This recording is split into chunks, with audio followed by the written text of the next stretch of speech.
Bihari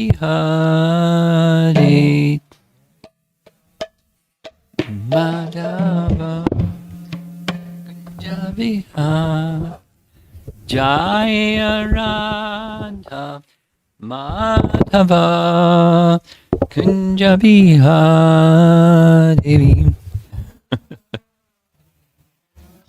Leave it alone. Leave it alone. Kunja Bihari. Cartels?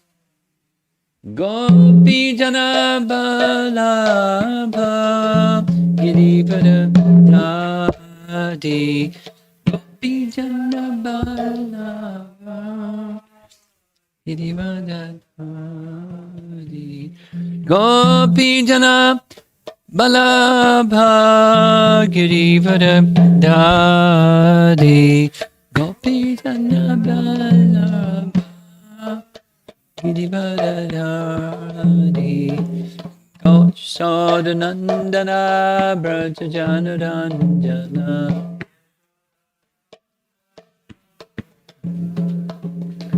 Jasodanandana Brajajanaranjana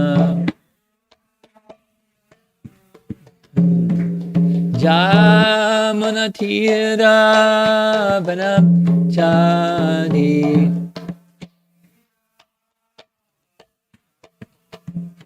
Yamuna Tira Vanachari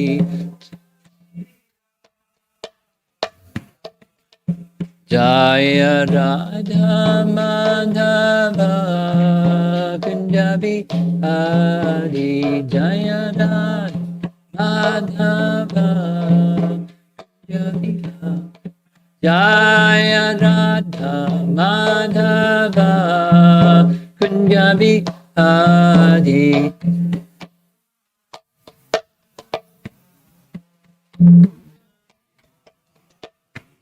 Gopinjana Balabha Girivara Dhari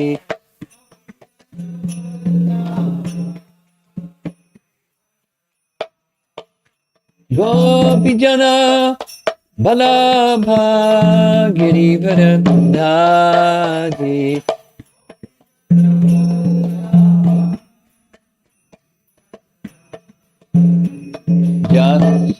Jasodanandana Brajajanaranjana Jasodanandana Brajajanaranjana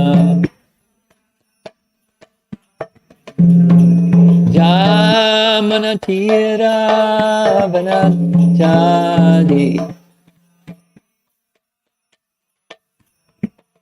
Jamanatira Vanachari Jaya Radha Madhava Kunjabi Hari Madhava Kunjabi Jaya Radha Madhava Kunjabi Hari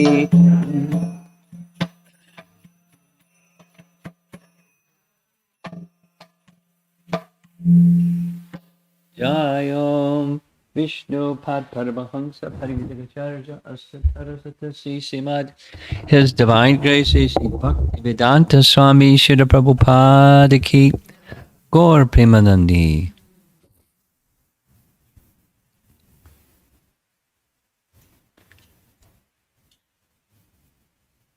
Om Namo Bhagavate Vasudevaya. Om Namo Bhagavate Vasudevaya. Om Namo Bhagavate Vasudevaya.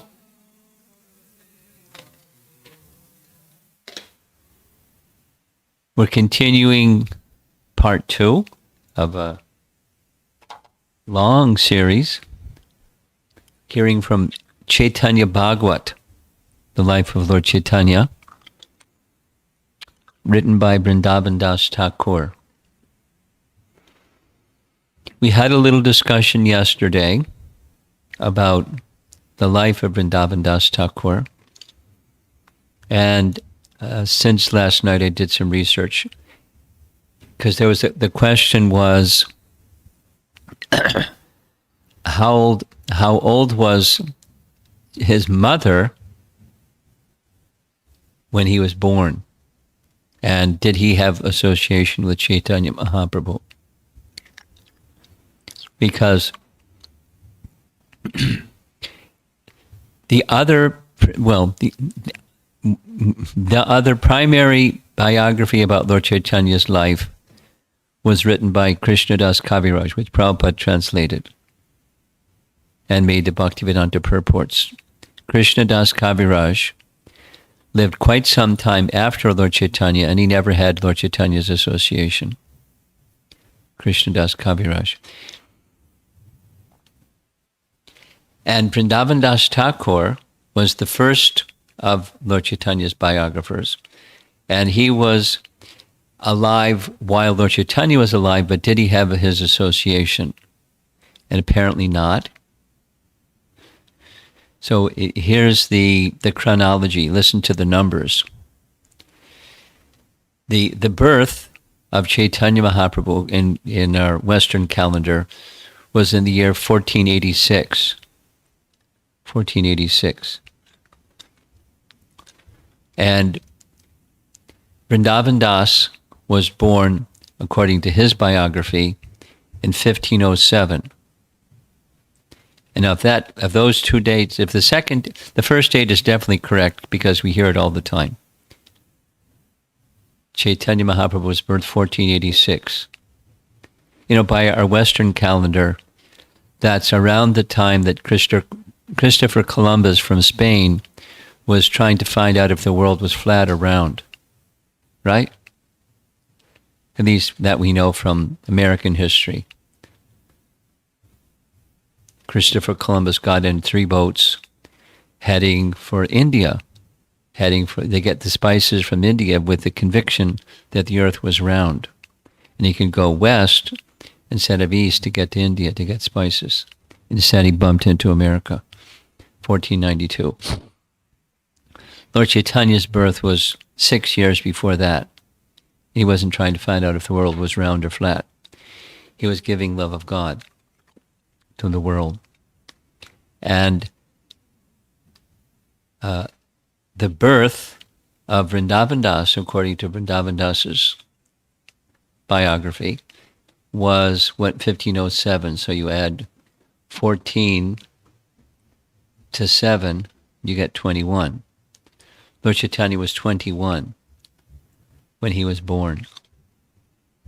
And Lord Chaitanya took sannyas when he was 24.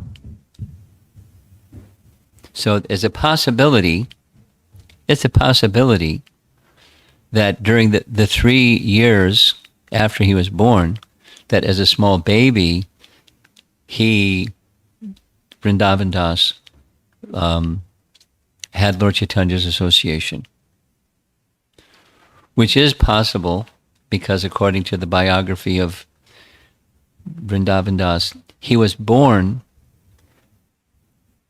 when he was in the womb of his mother, Narayani, when his father died. Something like Maharaj Parikshit, who was in the womb of his mother when Abhimanyu died.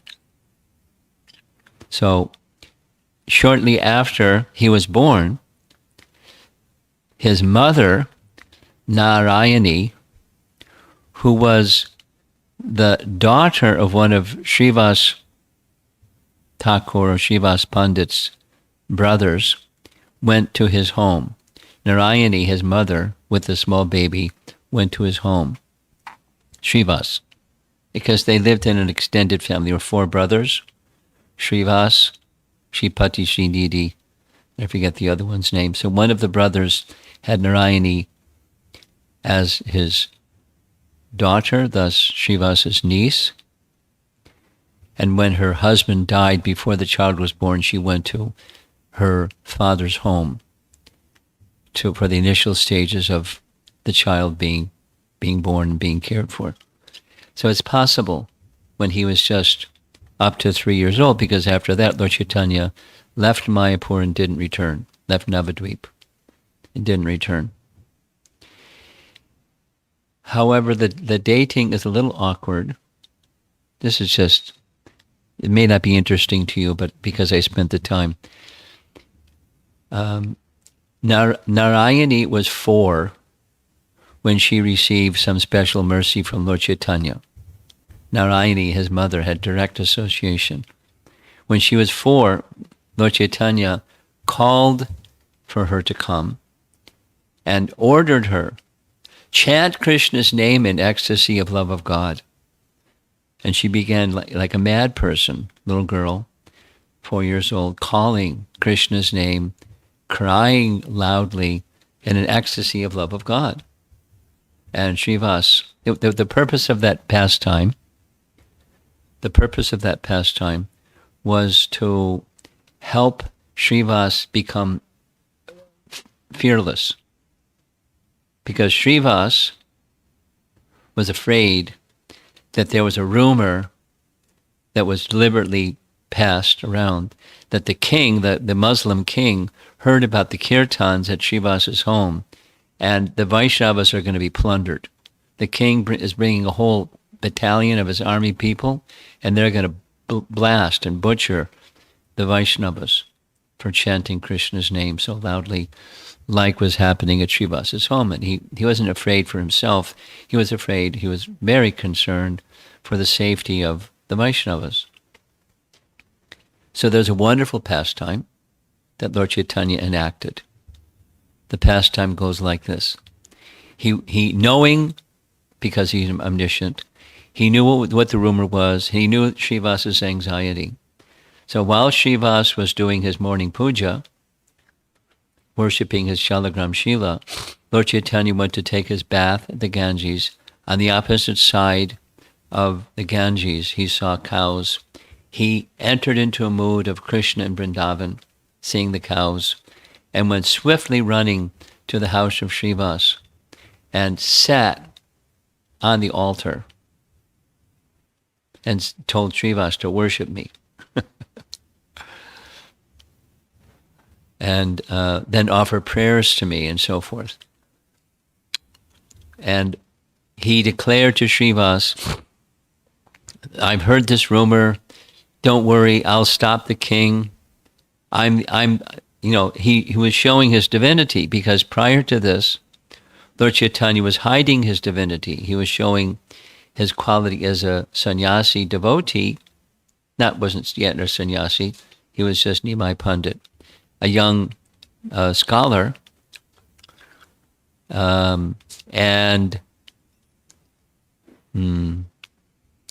Now he was showing his divinity. Why? Because he wanted Srivas to be fearless. So, worship me. And he showed opulences, his Bhagavan opulences to Srivas. And then he told Srivas, the king will not come. If he were to come, I would stop him. And if I was hearing that he hasn't left yet, I'd go right to his capital and I'd order him. It's a really far out pastime. He raises his voice and says, I'll challenge the Qazi. I'll challenge the king. Have any of your mullahs and your priests and people get animals to call Allah's name and dance in ecstasy, and they won't be able to do it. And I'll say, I will do it, and I will get them all to chant and dance in ecstasy. And if the king doesn't accept that, then he's finished. I'll finish him with my Sudarshan chakra. Srivas, be fearless. You're protected. I'm the Supreme Lord. Essentially, he didn't use those words. Then he said, I'll also prove it to you. Bring your niece, Narayani. So Narayani came, 4-year-old girl. Narayani, chant Krishna's name in the ecstasy of love of God. And she began chanting Krishna's name loudly, wailing and crying and shouting and dancing. Lord Chaitanya gave her prasadam because he had been worshipped So he offered her directly prasadam, and she accepted it from Lord Chaitanya's hand. So this pastime became a celebrated pastime in Navadvip. Narayani received Lord Chaitanya's direct mercy. She experienced love of God just by his order to experience it, and chanting Krishna's name. So Narayani then later became Vrindavan Das Thakur's mother. She was married, doesn't give her age, doesn't give lots of things, but she was the mother, and while still pregnant, her husband died, and then she went to the home of Srivas, which is where the extended, he was the elder brother, so it was one of those extended family living situations where all the brothers lived together and their wives and children.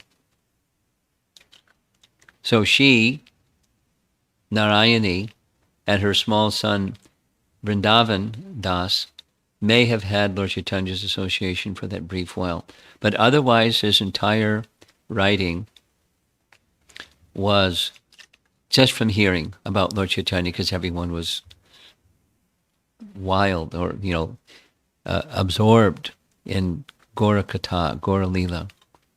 So he knew in detail from persons who had, many persons who had direct first-hand contact. This Chaitanya Bhagavata, his biography also says, was written in our Western calendar in the year 1535, which was 1 year after Lord Chaitanya departed this world in 1534. Lord Chaitanya remained for 48 years, a little longer than Shankaracharya. And half was in Navadvip, the other half was outside of Navadvip, mostly in Puri, but some traveled in South India and elsewhere in India, particularly Vrindavan, and en route back and forth to Vrindavan by foot. So some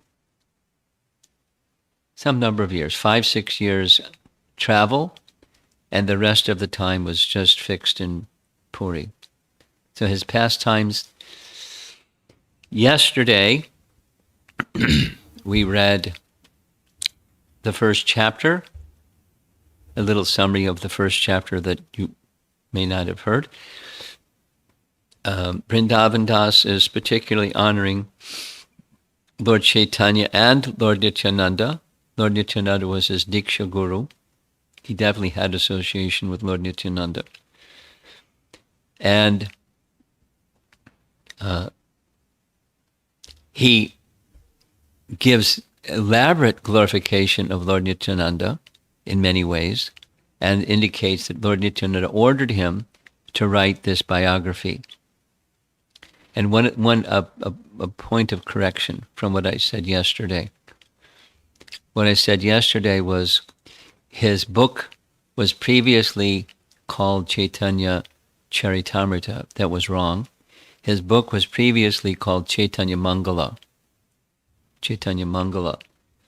But after he wrote Chaitanya Mangala, another biographer named Lochan Das wrote Chaitanya Mangala and said, actually, I call it Chaitanya Mangala because Vrindavan Das is the Vyasadeva of Lord Chaitanya's pastimes. Just as Vyasadeva was the compiler of Krishna's pastimes, so he's the Vyasadeva of Gaura's pastimes. So it should be called Chaitanya Bhagavata.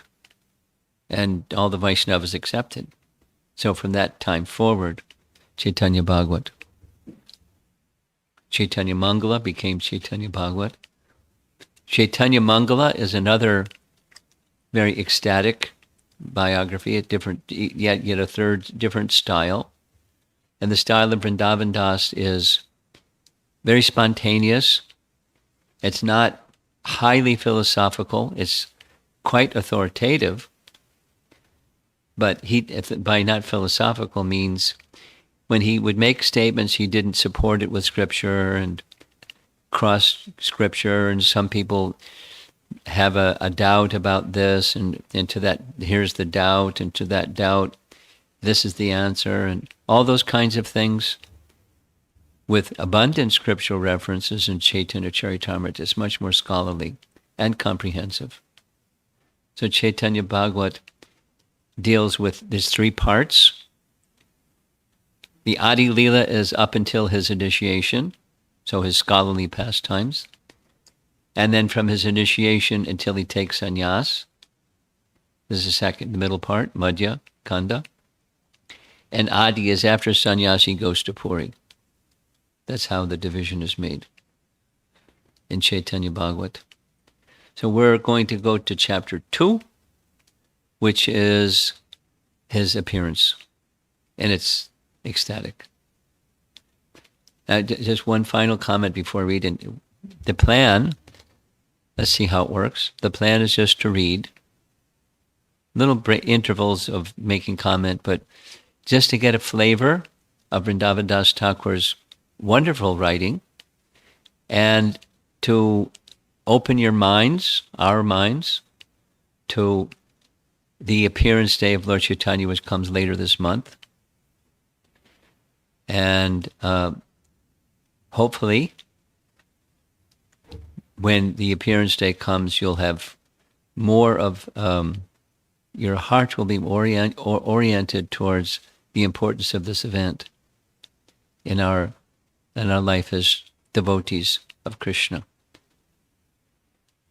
Because Lord Chaitanya appeared for the purpose of teaching the world how to surrender to Krishna, how to live a life of devotion, surrender to Krishna. Because Krishna's final instruction in Bhagavad Gita, you all know, Sarva Dharmam Parityaja Mam Ekam Sharanam. Mam Ekam Sharanam. To take full shelter of Krishna. So how to do that? Chaitanya Mahaprabhu came to show how to do that. So in our life as devotees in this age of Kali, it's very important to understand how to surrender to Krishna. Not only know the verse and be able to recite it, but how to live our lives that way. Lord Chaitanya came to teach that. And central is the chanting of the holy name. So now I'm going to begin chapter 2. It's called the Lord's Appearance. All glories to Mahaprabhu Sri Gauracandra.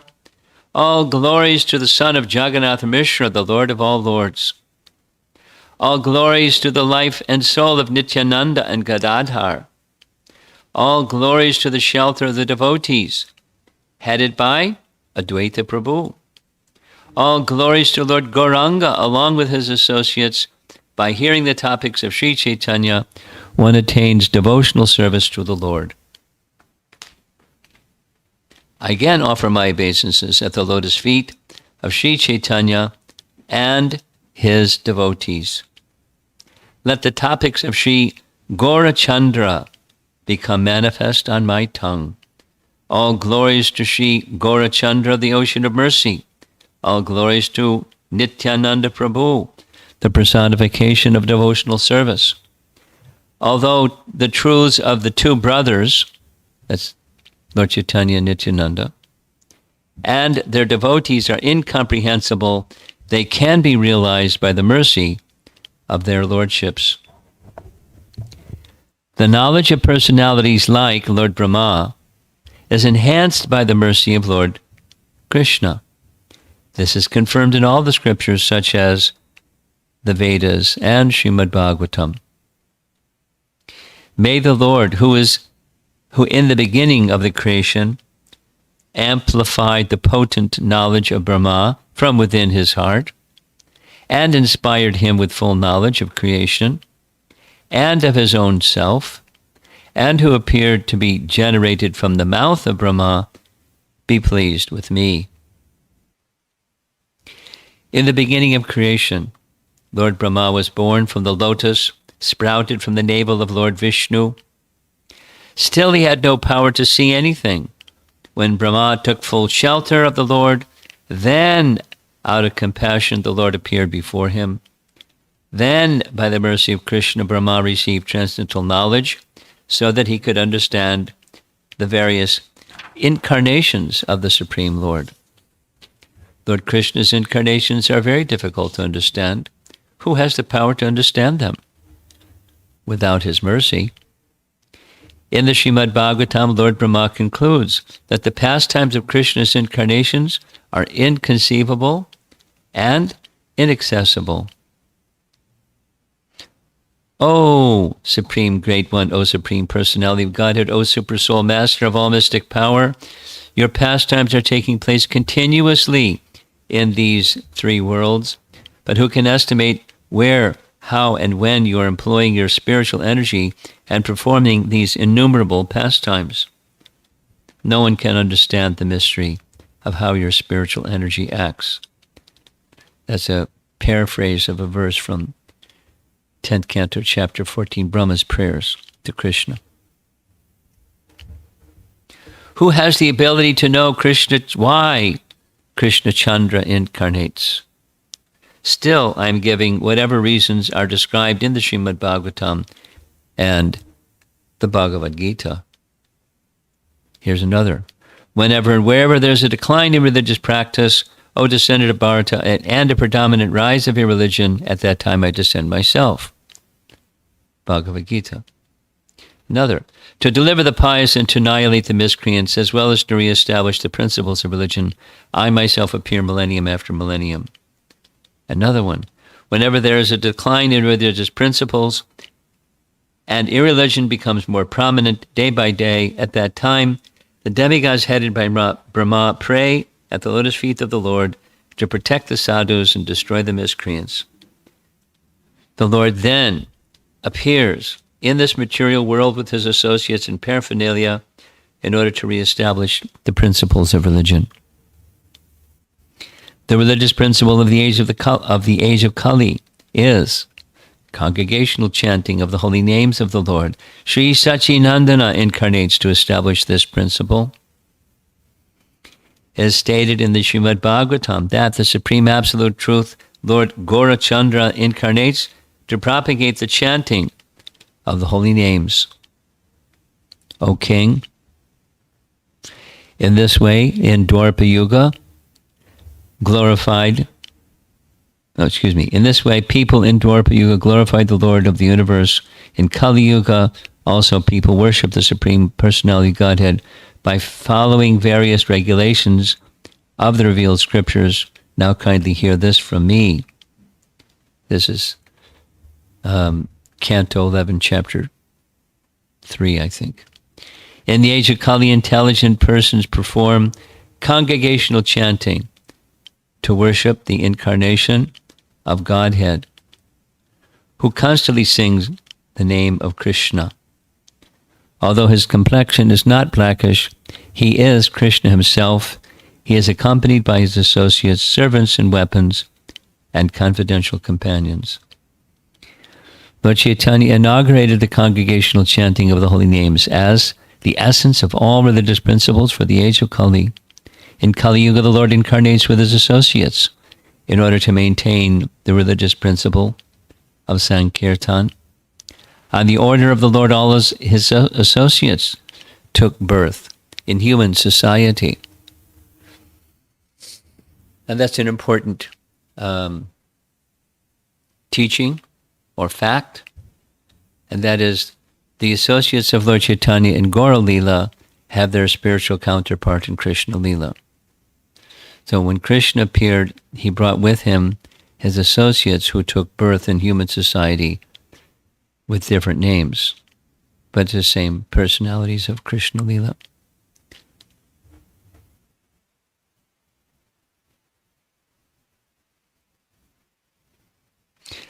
Ananta, Shiva, Brahma, and various sages, and the associates of all the Lord's previous incarnations all took birth as great devotees.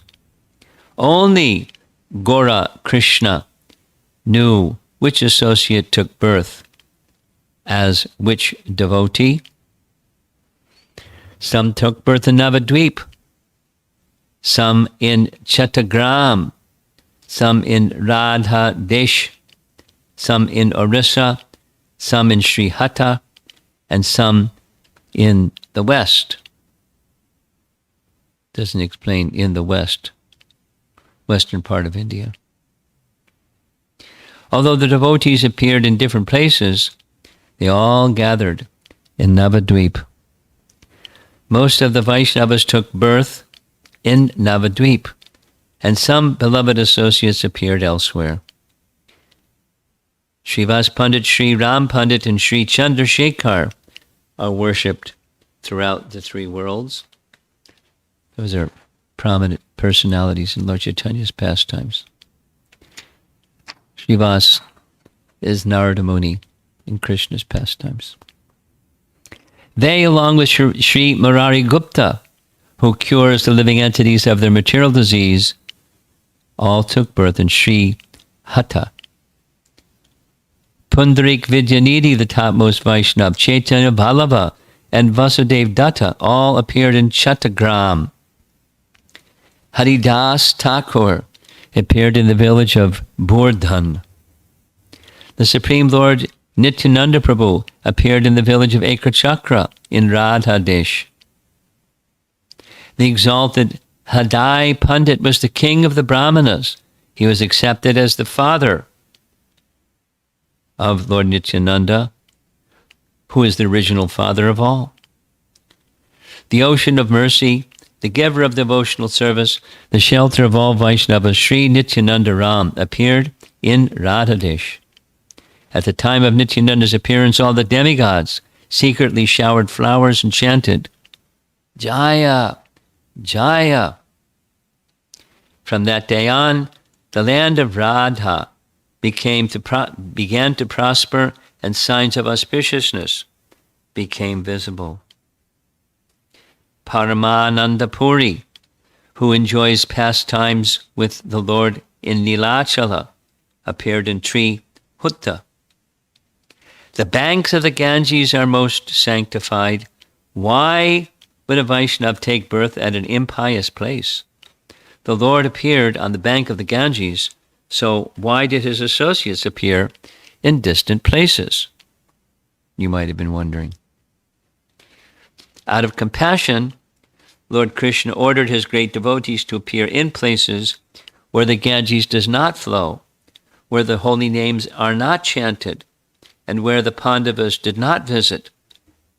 Sri Chaitanya Mahaprabhu descended to deliver the entire universe. He confirmed this with his own words.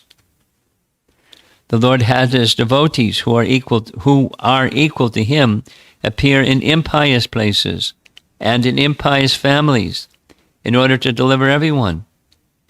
In whatever place or family a Vaishnava appears, people for hundreds of thousands of miles around are all delivered. Wherever the Vaishnavas go, that place becomes a sanctified place of pilgrimage. Therefore, Sri Chaitanya had his devotees appear in all different countries. Although the devotees appeared in various places, they all met together in Navadvip. Because the Lord would appear in Navadvip, the devotees all gathered together there. That means these different places that people appeared, in course of time they migrated to Navadvip without all the details. Some from this place, some from that place, some from some other place. They ended up in Navadvip by different arrangements. There is no place in the three worlds like Navadvip where Lord Chaitanya appeared. Knowing that the Lord would appear, Providence arranged all prosperity and opulence in advance.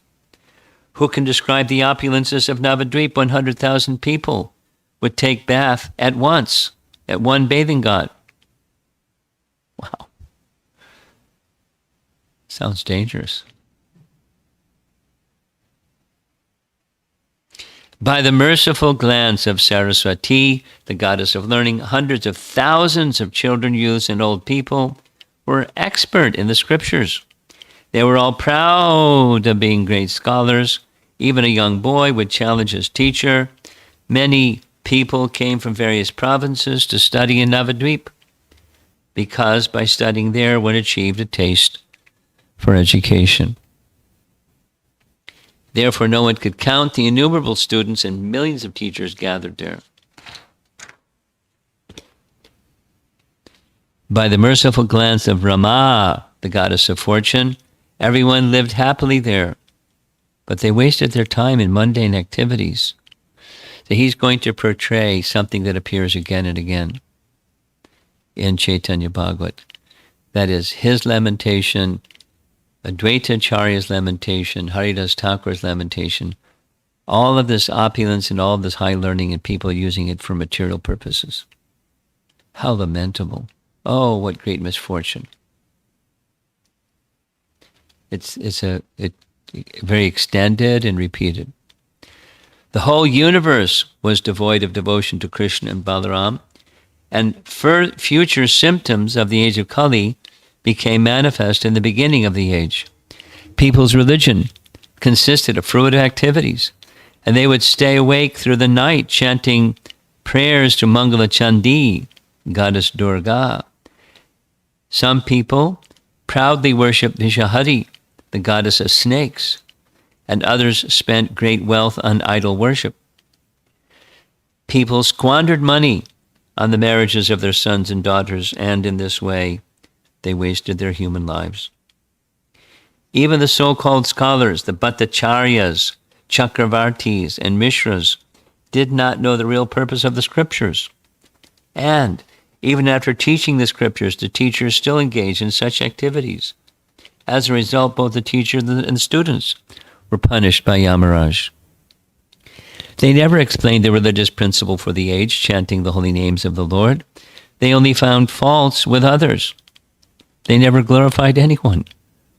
All the so-called renunciates and ascetics never chanted the names of Hari.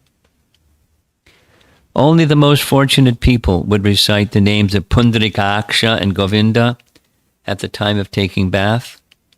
Even when someone explained Bhagavad Gita or Srimad Bhagavatam, they would not mention anything about devotional service to the Lord.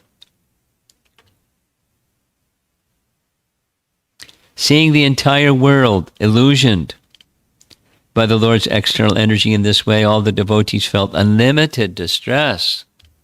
They thought, quote, "How will these people be delivered? The whole world is simply absorbed in material enjoyment.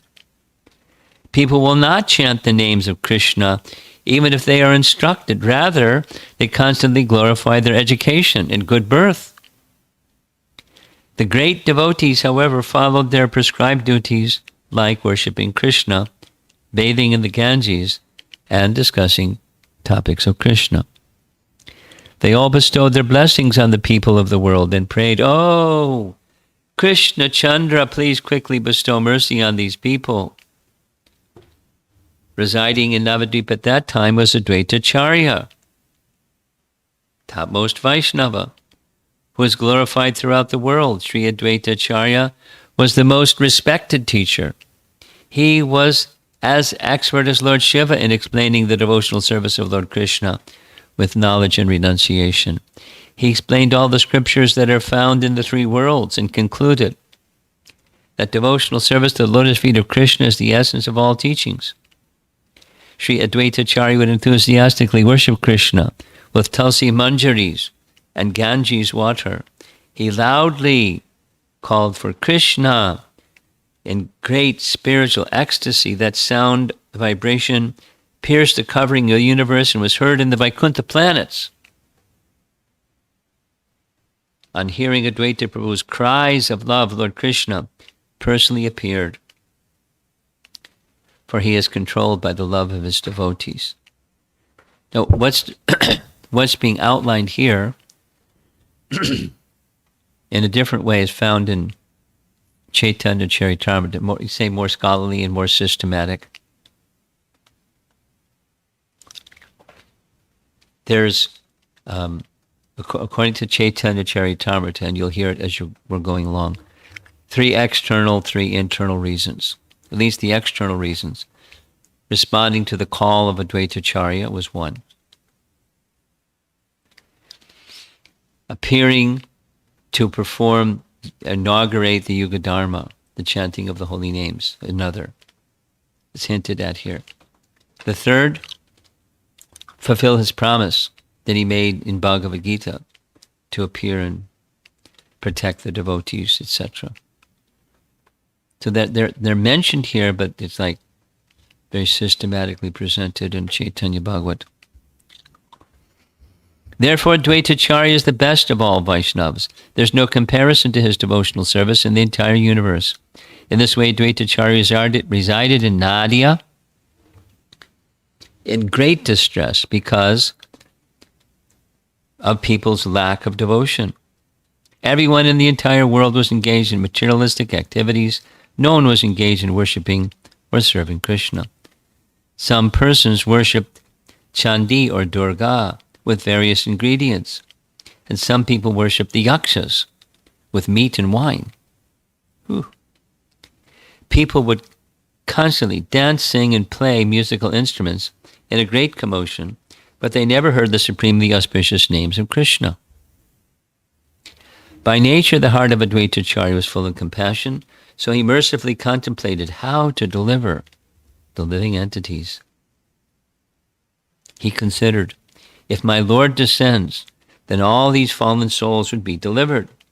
My name, Advaita Sinha, will be justified if I cause the descent of the beloved Lord of Vaikuntha. I will make the Lord of Vaikuntha appear in this world, and we will dance, chant, and thus deliver the fallen living entities. With this determination, Advaitacharya constantly served the lotus feet of Sri Krishna Chandra with fixed mind.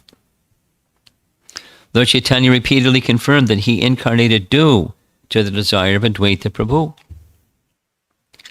Srivas Pandit resided in Navadvip. Lord Chaitanya enjoyed many pastimes in his house. Srivas Pandit and his three brothers continually chanted the names of Krishna. They would take 3 baths daily in the Ganges and then worship Lord Krishna. Many other devotees lived incognito in Nadia. By the will of the Lord, Sri Chandrasekhar, from the place of Lord Chaitanya's appearances, his house, the house of Chandrasekhar, was just a short distance away. And he plays an important role in his youthful pastimes in Navadvip. Very interesting person. Jagadish, Gopinath, Sriman Pandit, Murari Gupta, Sri Garuda Pandit, and Gangadas, that was his teacher, all took birth before the Lord. If I listed the names of all the devotees, this book would increase in size, so I will mention those names that I know at the appropriate time. All these devotees were engaged in their prescribed duties. They were all magnanimous, and they knew nothing other than the devotional service of the Lord. They all had friendly relationships with each other, although they were unaware of each other's identity. The hearts of these devotees burned on seeing the people of the world devoid of devotion to Lord Vishnu. There's the theme again, surfacing, rising like waves. He is just an ecstatic devotee, and he's right. The anticipation of meeting is an important devotional emotion or bhav. So he's feeling it. He's expressing how the residents of Vrindavan were feeling it. And their appeal, the Lord's reciprocating with their appeal. But they're feeling intense necessity of this merciful form of the Lord to come and give protection to everyone in this dark age of Kali.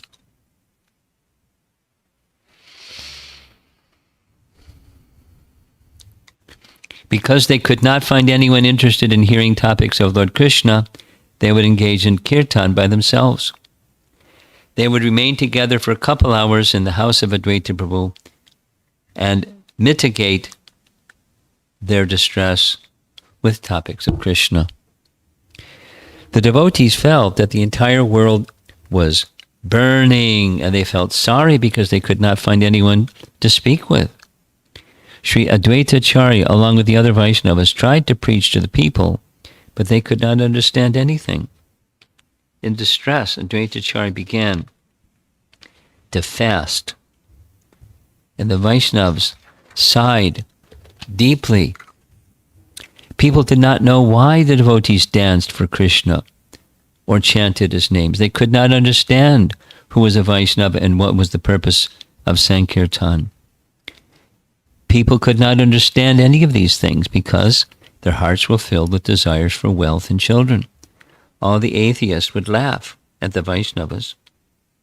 Every evening, Srivas Pandit and his three brothers would loudly chant the names of Hari in their house. On hearing this chanting, the atheist would remark, "What madness! This Brahmana Srivas will ruin this village. That Mohammedan king is very cruel by nature. If he hears about this kirtan, the whole district will suffer." Someone else said, "I'll drive this Brahmana out of town, break his house, and throw it in the Ganges. If we get rid of this Brahmana, then it will be good for the village. Otherwise, the Yavanas will take over the town." Hearing the atheists speak in this way, the devotees began to cry and chant Krishna's name. When Advaitacharya heard these things, he became as angry as fire. Neglecting whether he was dressed properly, he spoke to all the Vaishnavas. "Listen, Srivas, Gangadas, and Shuklambar, I will make Krishna descend for all to see.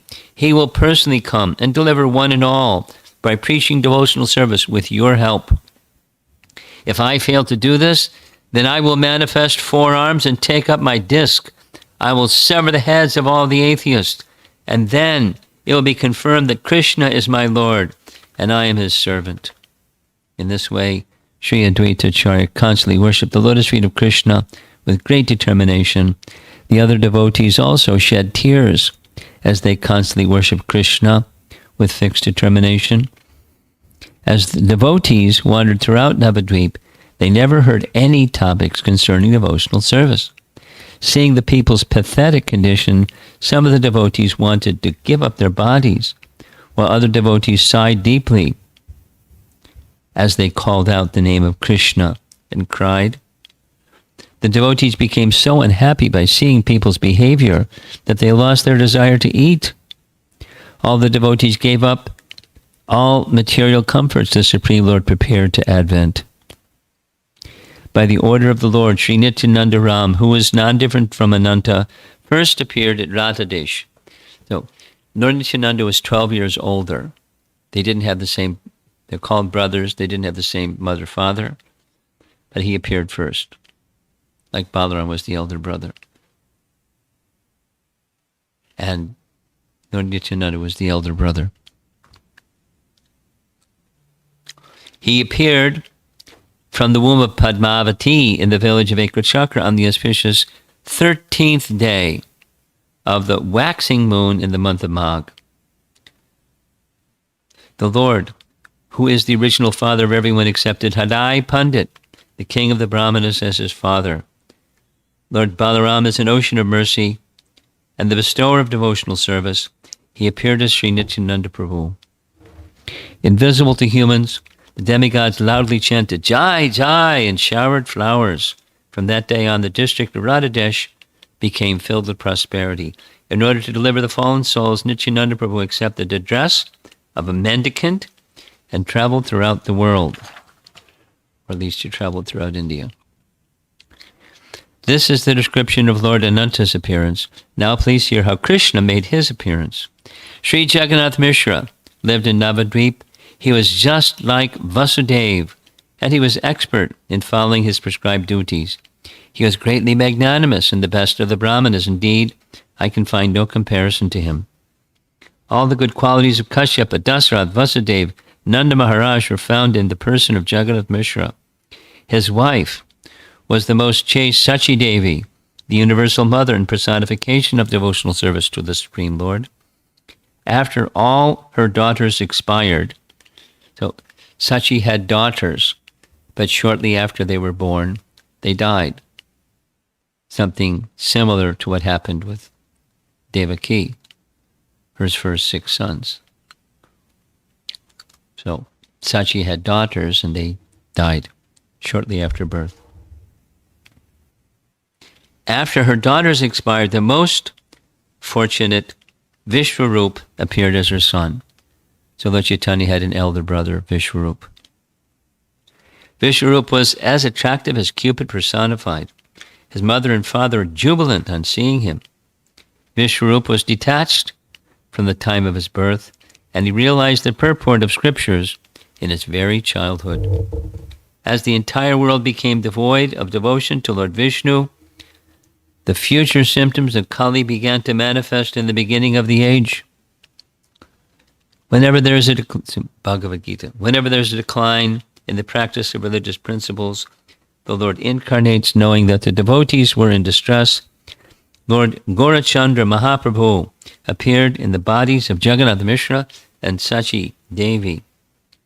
As Sri Ananta loudly chanted, Jai, Jai, Jagannath Mishra and Sachi heard the sound, vibration, as if it were a dream. Both husband and wife manifested brilliant spiritual effulgence, which common people could not perceive. Knowing that Supreme Lord would appear, personalities like Lord Brahma and Lord Shiva came to offer prayers, similar to Krishna in the prison house of Kamsa. All these topics are unknown throughout the Vedas. Of this there is no doubt. Now please hear with devotion the prayers offered by the demigods headed by Brahma. By hearing these prayers, one's mind becomes attached to Krishna. So here's their prayers. All glories to Shriman Mahaprabhu, the father of all living entities. All glories to the Supreme Lord who has incarnated to inaugurate the Sankirtana movement. All glories to the protector of Vedic principles, stately persons, and brahmanas.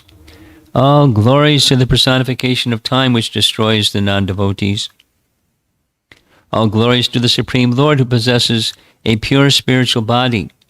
All glories to the fully independent Supreme Personality of Godhead. You are the shelter of innumerable universes. Yet you have entered the womb of Mother Sachi Devi. Who can understand your supreme will? Creation, maintenance, and annihilation are simply part of your pastimes.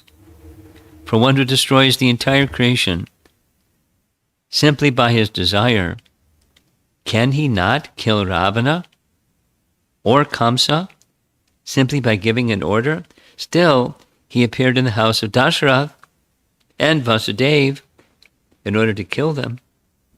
Therefore, my Lord, who can understand the cause of your appearance other than yourself? By your order, each one of your servants can deliver innumerable universes. Still you incarnate yourself to teach religious principles to all, and thus make the earth glorious. O my Lord, in Satya Yuga you have appeared with a white complexion to preach the principles of austerity. By your personal example, you wear a deerskin and carry a danda and water pot, and you wear matted locks of hair. In this way you incarnate as a brahmachari to establish the principles of religion.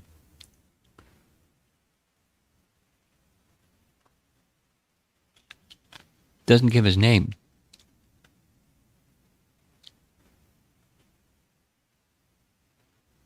Kapila.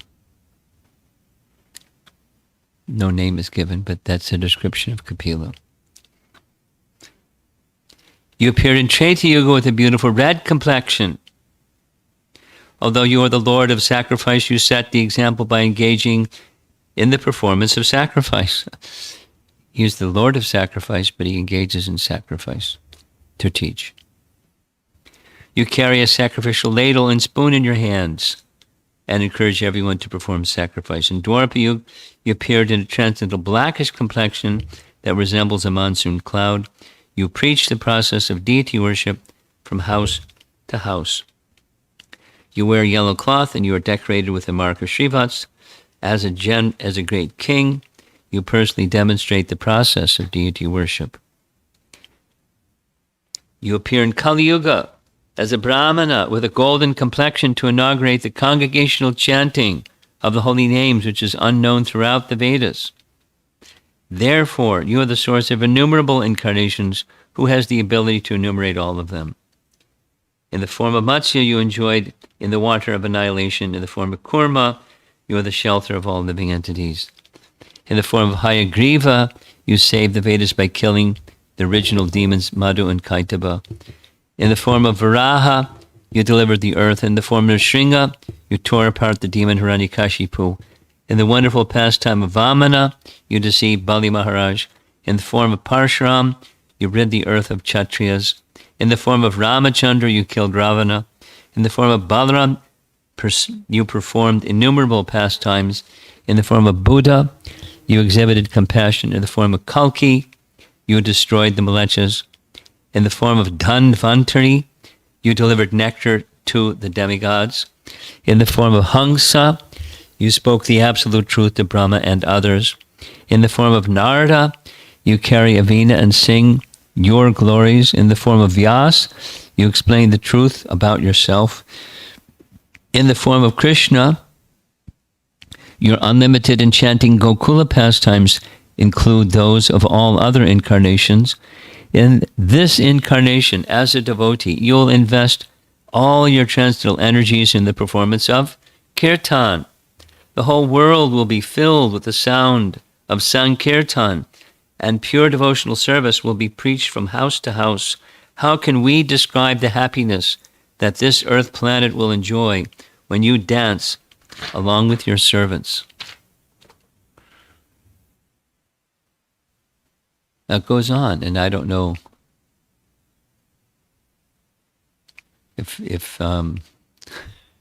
we should go on. Should I go on?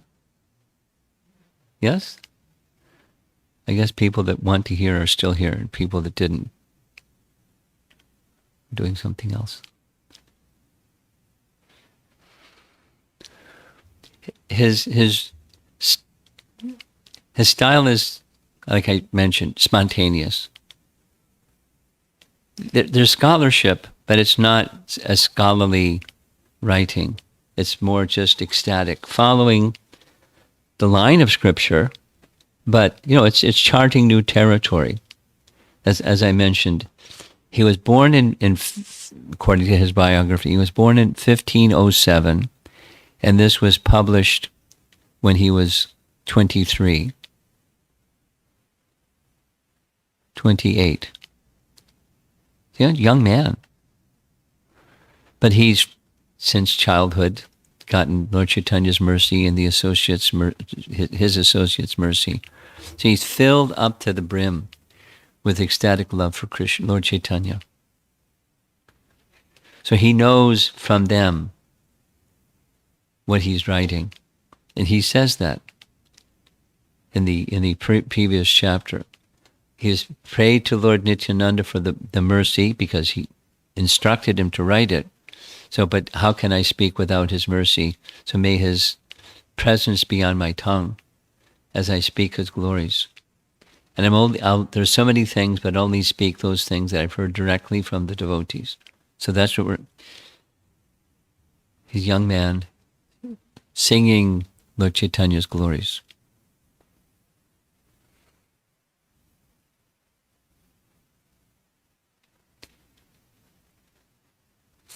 The mere presence, this is demigod's prayers. The mere presence of those who constantly meditate on your lotus feet vanquishes all inauspiciousness.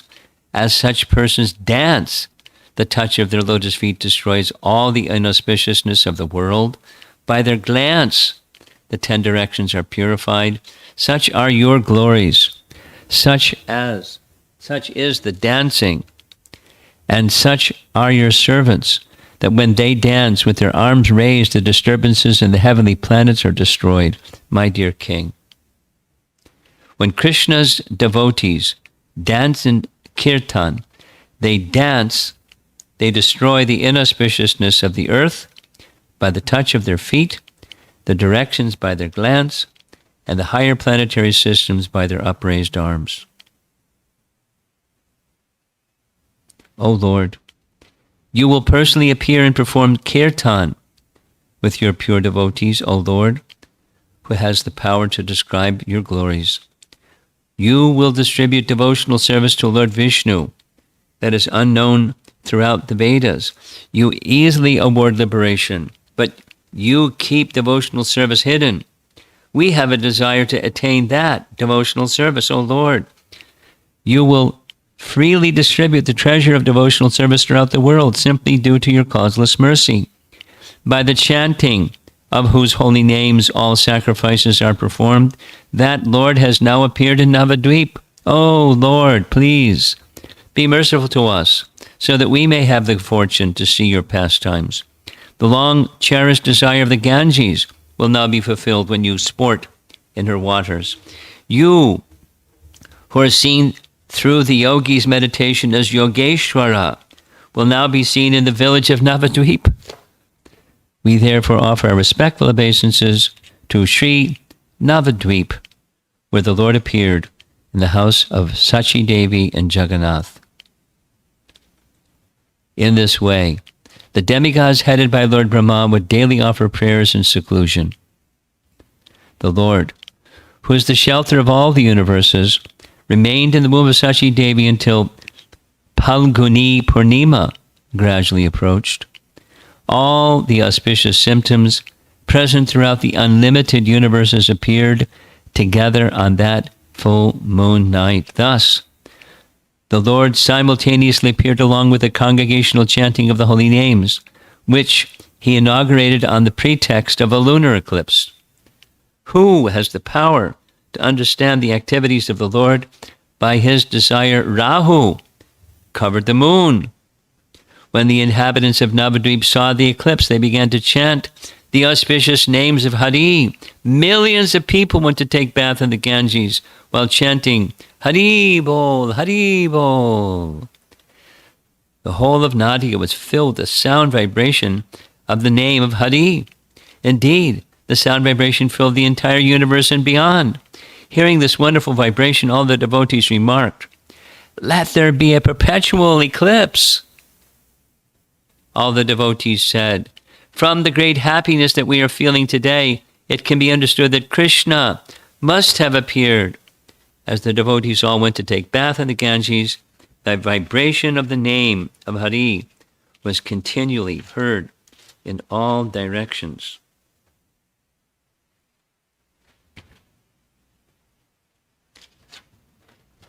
We're inching towards the end of the chapter.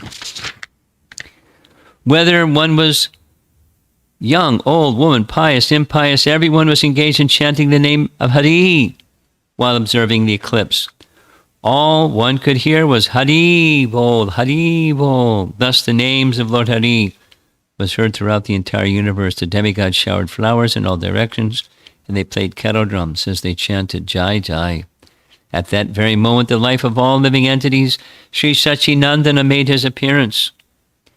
When the moon was covered by Rahu, when the ocean of the holy names was manifest, when Kali was subdued, and when the flag of victory was raised, at that time the Supreme Lord appeared, and the 14 worlds filled with the sound of Jaya, Jaya. The happiness of the people of Nadia daily increased, and their lamentation was vanquished as they saw the moon-like Lord Gauranga. Kettle drums were sounded, hundreds of conch shells were blown, and flutes and horns were played. In this way, Vrindavan Das Thakur sings the glories of Sri Chaitanya Mahaprabhu and Sri Nityananda Prabhu. The Lord's beautiful bodily features cannot be perceived, for they outshine the rays of the sun. His broad eyes, which are upturned at the ends, have no comparison. Due to the appearance of Sri Gauranga in this world, the sound vibration of Hari's name spread throughout the universe up to Brahmaloka. The Lord's broad chest is smeared with bright sandalwood pulp and decorated with a flower garland. The Lord's sweet face is as soothing as the full moon, and his long arms stretched to his knees. All the living entities in the world are blessed to see Sri Chaitanya. Some dance, some chant, some loudly exclaim Jai, Jai. Kali, however, feels sad and laments. Sri Chaitanya is the crown on the head of the four Vedas, but sinful, foolish people cannot understand this. Sri Vrindavan Das sings the glories of Sri Chaitanya Chandra and Sri Nityananda. As Sri Gauracandra appeared, the 10 directions become filled with bliss. The Lord's beauty defeats that of millions of cupids. He laughs upon hearing the holy names chanted.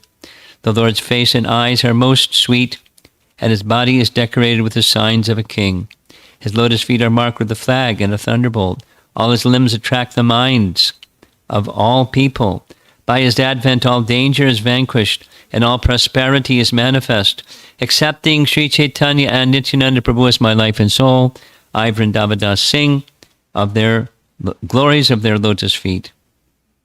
Hearing that Lord Chaitanya, we just have like 10 more verses. Hearing that Lord Chaitanya had incarnated, all the demigods became overjoyed. They are overwhelmed with ecstasy on seeing the Lord's face, which destroys all misery. Ananta, Brahma, Shiva, and other demigods accept the form of human beings and chant Hari Hari on the pretext of the eclipse. No one, however, can recognize them. The people of Nadia run in the 10 directions while loudly chanting Hari Hari. The demigods and human beings mix together, and the whole of Navadvip is filled with ecstasy. All the demigods come to the courtyard of Sachi Devi and offer their obeisances. Due to the darkness of the eclipse, no one can recognize them. Such are the mysterious pastimes of Sri Chaitanya.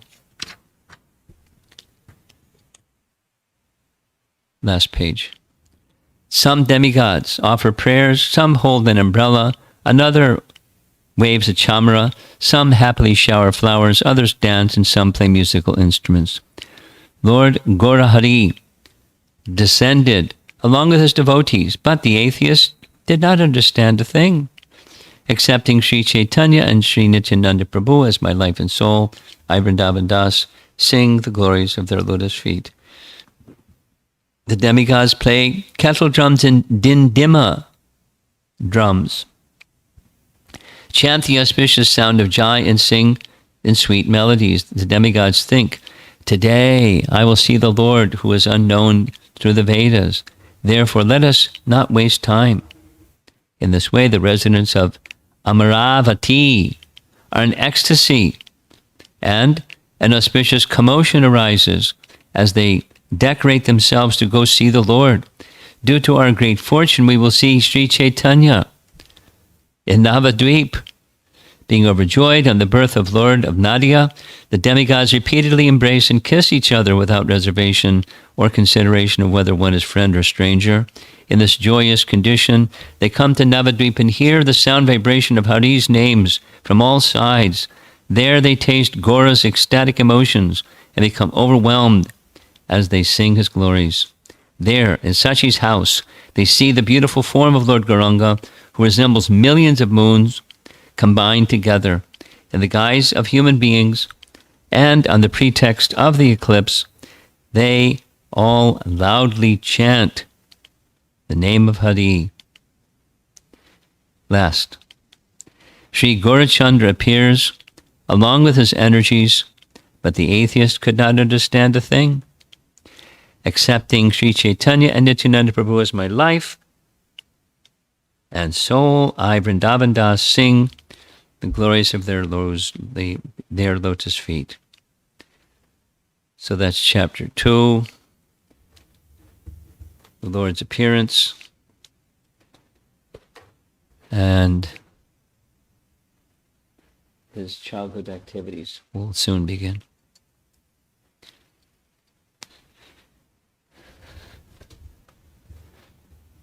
Now, I don't know how it's going to work for people who are not accustomed to just hearing pastimes like this.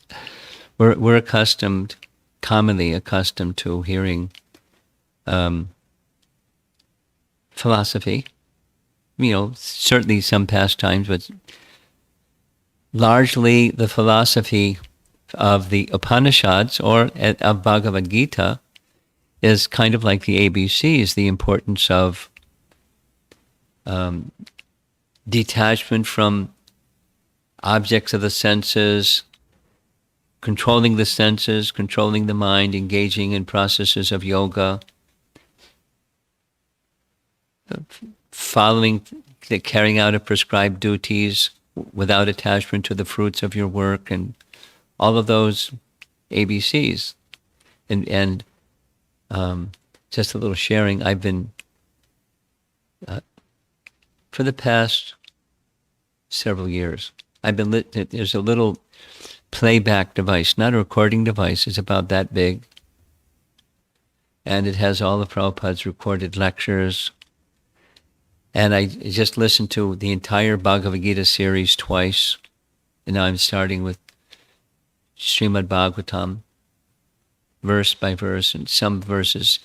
He speaks on certain verses like 20 times in different places, because it's not chronological, it's just in sequence of the verses. And those are essentially the teachings, whether it's Bhagavad Gita or Srimad Bhagavatam, the importance of knowledge and detachment, the importance of when detachment becomes matured, to accept the shelter of the personality of Godhead, and all those really basic fundamental things over and over and over, over and over and over and over and over. And so it's not so common for me just to hear like we just did, just pastimes and pastimes and pastimes. Because Vrindavan Das is on another platform. He's on the platform of spontaneous love. He has control of his mind and senses. He's not trying to get people to follow the principles of Dhyan Yoga and Karma Yoga and so forth. He's just blasting and, roaring, calling out all glories. And the childhood pastimes, they're very sweet, like Krishna's childhood pastime. That's where we're going to go next. Krishna's childhood pastimes are very sweet. Lord Chaitanya's pastimes are similarly very sweet, because it's loving reciprocation. It's bhakti means the abode of love, the object of love, and the reciprocation of loving dealings. And it's in the purified stage. It's like, what's it like when you get there? What does love of God look like when you get there? That's all he's doing. He's not describing the process to get there. He's just describing what it's like when you get there. Without reservation. So I would say two things. Prabhupada wanted to introduce the bhakti process to people. And so a lot of knowledge and detachment. You're not the body. The Adhyadvika, Adidaivika, and Adibhautika kleshas, the defects of the living entity, tendency to make mistakes, cheat, and illusioned, and so forth. So philosophy and preparing us for a life of devotion. That certainly has its place, Sambandha Gyan, and understanding Abhideya, how to act in that relationship with the Supreme Lord. But this is way up there. This is what's it like when you get there. Now they're dealing. Vrindavan Das is dealing with the residents of Navadvip that had concern about people that were just materialistic. There's, same as Bhagavad Gita. There's divine and demoniac natures in the world, since time immemorial, not just presently, since time immemorial, divine and demoniac nature. So how to get people to the stage of divine? That was Lord Chaitanya's concern. That was the associates of Lord Chaitanya's concern. And his remedy is just hear Lord Chaitanya's glories and be happy.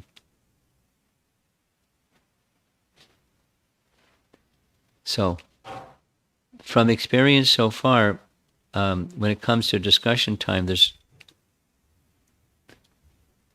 Not a whole lot like it is when you're discussing philosophy and application of that philosophy. But let's see if there's some discussion points people would like to bring up. We have a portable microphone. We have something over here.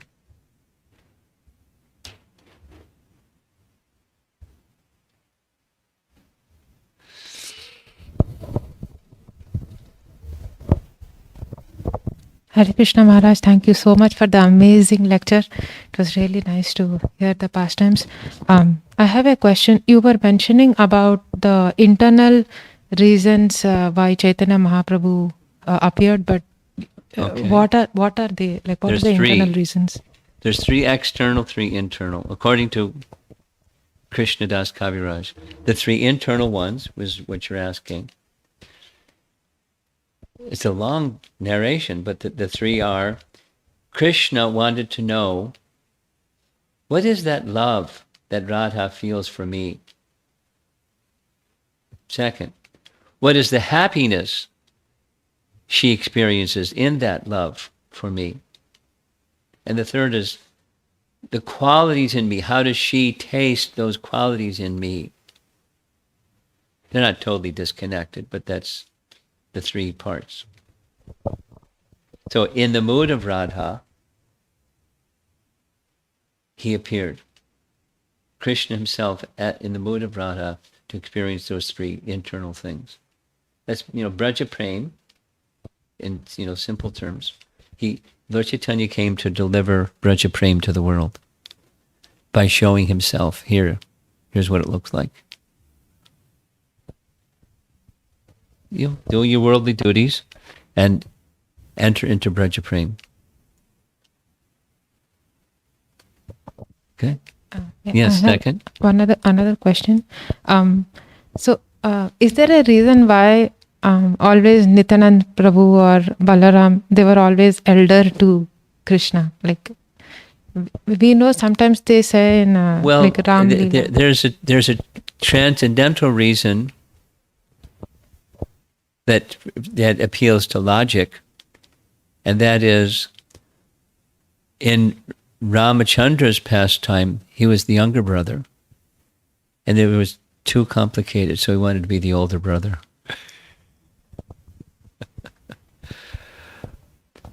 But it's the other transcendental reason is it's just to facilitate pastime.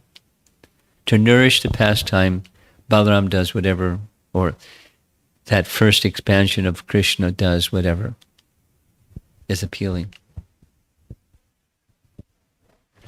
Now, when Lord Nityananda was the elder of the 2, they didn't have the same mother-father, but he was always in the mood of service. Even he was elder. He was never not in the mood of service. He was always in the mood of service. Even he was elder. And sometimes, in Balaram's case, he was elder, but when they were little, our acharyas say, they were equals. And by the time they went to Mathura, then they started little manifesting the elder brother mood. And even more so in Dwarka. But even in Dwarka, he was the elder brother, but he yielded to Krishna.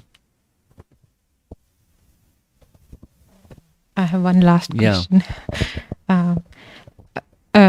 As you were mentioning, only if we gain that knowledge and detachment, only after that are we eligible to hear pastimes, or is that a parallel process? The eligibility is just willingness to hear. Part of the difficulty of hearing when one is attached to fruitive activities and enjoying the senses is one cannot properly hear.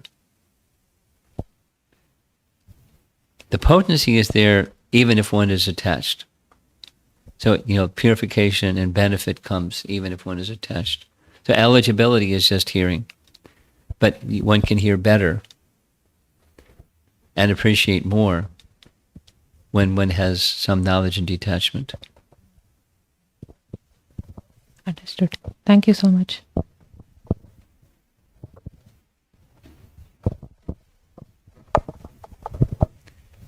Anything else? back here.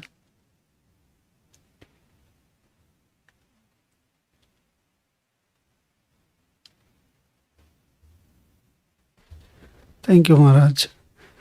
So we are reading Bhagavatam in our regular Bhakti Vriksha, and we were reading this verse where bhakti has to be apratihata and ahetuki, like unmotivated and uninterrupted. So In also, order to completely satisfy the self. yeah. And yesterday also we were reading that the mood of listening Bhagavatam was not like gain knowledge, but more like they want to know more, and just like in the mood of Vrindavan Das Thakur, where is spontaneous and they want to hear more with interest. So how do we also come to that platform? Because we are trying to chant and trying to serve Krishna, but at the same time we have so many other things going on. Yes. We have interest in so many other things, like talking about worldly matters, and Yes. having a laugh, and creating some things, working on some things, and also enjoying the senses. So that level of that unmotivated and uninterrupted seems too high. No, but okay. It's therefore there's sadhana. And listen carefully. There's a nice verse spoken by Krishna to Uddhava in the 11th canto. Krishna says, in response to your question, Krishna says, a candidate who is eligible for bhakti is neither too attached nor too detached. So not too detached means there's some sense of, there's sense objects out there and I've got my senses. And so if you're too detached, then the tendency is to become a hard-hearted person or interpersonalist. And too attached is just a worldly person, a sensuous gratifier. So it's a candidate for sadhana. Is there's a series. We had a seminar in Gita Nagari entitled Acceptance and Progress. And at the end, you speak to Bhangti Dari over here. He'll give you the link. You can listen to them, all the recordings of all the speakers. Except this is where I am. Sadhana. This is where I am. This is where I want to go. And where I want to go is really high. So let me just take a step that's in the direction of where I want to go. Incrementalism. So let me maintain my hearing to my capacity. My conditioning says I'm interested in information. My bhakti wisdom says information isn't the real goal. The goal is making that connection, the heart connection with Krishna.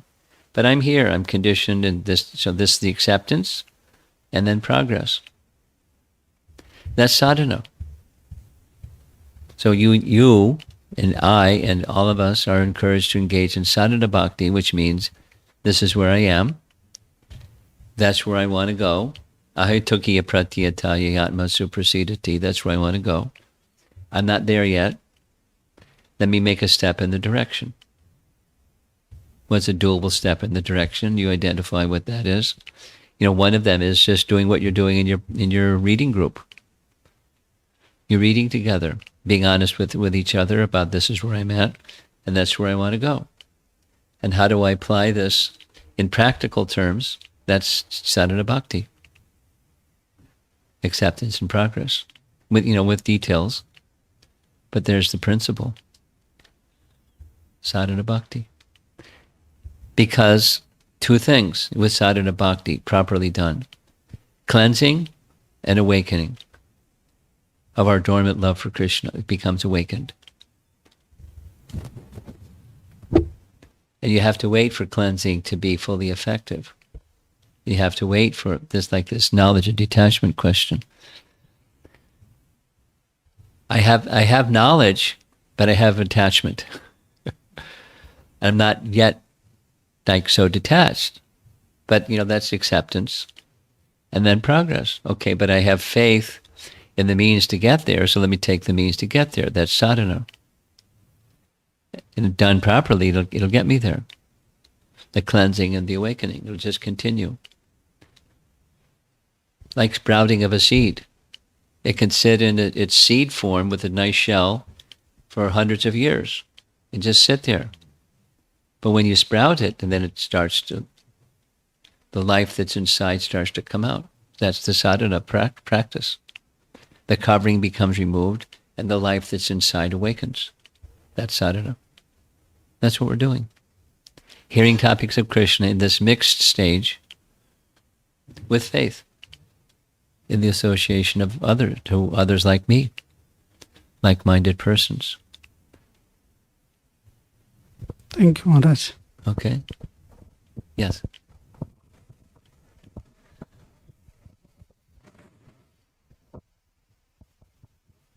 Hare Krishna Maharaj, thank you for... I think you better take your mask because your voice is soft. Yeah. Hare Krishna Good. Maharaj, thank you for a really nice class. I really enjoyed hearing about little girl Narayani, how she received the mercy of the Lord at such a young age of 4. So I wanted to ask, is it the reason she received the mercy, was it due to some sukriti from her previous lives? And did the mercy remain with her throughout her life? Did she feel the same ecstasy in chanting the holy names for rest of her more life? than some piety in your previous life, she's one of Krishna's eternal associates in the spiritual world. And she appeared to engage in pastimes with the Lord as his form of Lord Chaitanya and her form as Narayani. And yes, it stayed with her throughout. Because, we may get mercy, but, the same mercy as what she got is not so likely for us. Chant in ecstasy, and here's some remnants of my prasad. And so, and being in the constant companion of other pure devotees, she was a special living entity. But yes, it did stay with her permanently. Now, how do we apply that wonderful inspiration? Well, our eligibility is to hear about and remember and glorify persons such as her. That's the path for us.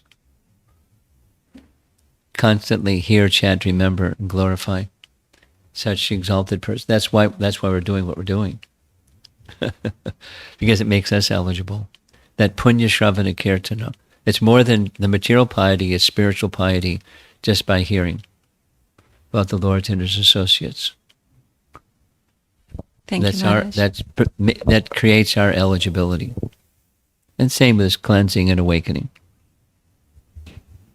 Knowledge and detachment. Awakening of bhakti. And during the lecture, you also mentioned that Sri Chaitanya Mahaprabhu, with his own life, he's showing us an example to be a devotee of Krishna. Yes. The Sistashtakam verses, is it a path for someone like us? Yes. Even more specifically, in simple terms, yes, and a little more detail or specifically, it's a map to the treasure of Braja Prem. And it's specifically a map in relation to the name.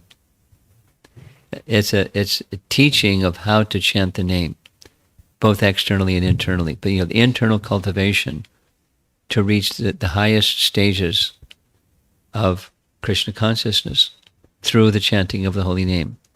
It's teachings about the chanting of the holy name. It's not, the first verse is clear. The second verse is clear. And the others, it goes internal. It's clear in terms of the name. But his gift is the chanting of the name to reach the highest stages of Krishna Bhakti. In the mood of the residents of Vrindavan, in the mood of the gopis. That's Shikshastika. It's really high. I mean, if supposing one is new, and I don't get that, or it's too high or something like that, it's okay. Shikshastika is to help us understand how to practice bhakti nicely.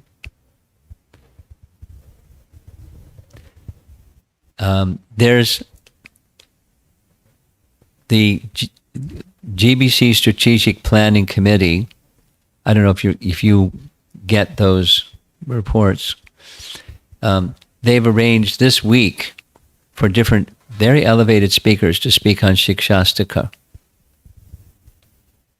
And then this coming week is the associates of Lord Chaitanya and how they're helping one reach the goal of what Lord Chaitanya wanted to give.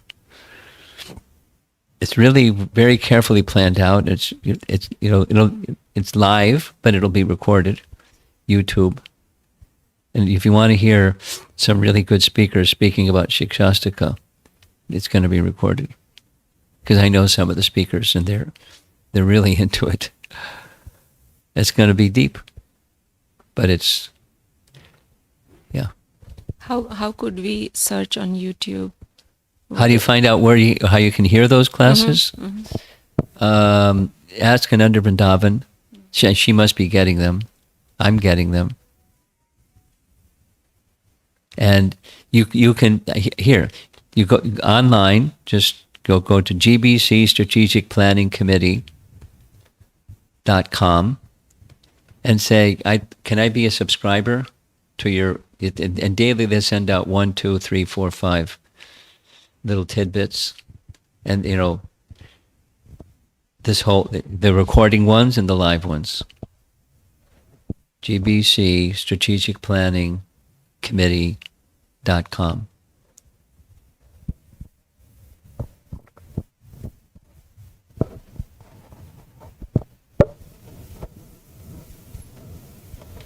Anybody else? Something? Over here?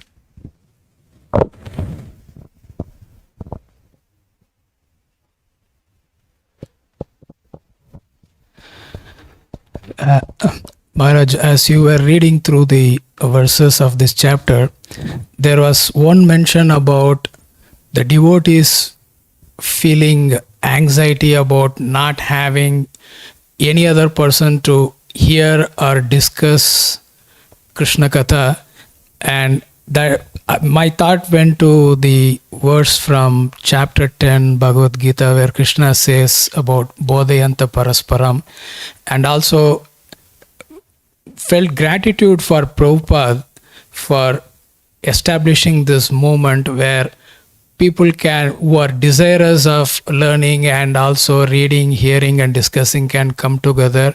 And also I was appreciating the everyday lectures that you are giving in the morning and evening, that gives an opportunity to, even during this pandemic time, we cannot be in the physical association, but still get an opportunity to read, hear and reflect upon these wonderful pastimes. Thank you, Maharaj. Compliments of technology. I mean, I don't know how to do all this, and this devotee sitting over here, he's like into the technology part, so it can be disseminated and training others how to do so. But here's one thing. One devotee that has done this in Chicago said it's not the same hearing virtually as sitting in the room and hearing the discussions. So this little home visit kind of thing is, I find anyways, is meaningful. Not that the other part is zero, but it's not quite the same. How about way back there by the TV screen? Anything back there? You're good. Okay. Yes, something? No. Okay. I guess we're done. Thank you very much. Prabhupada ki Jai.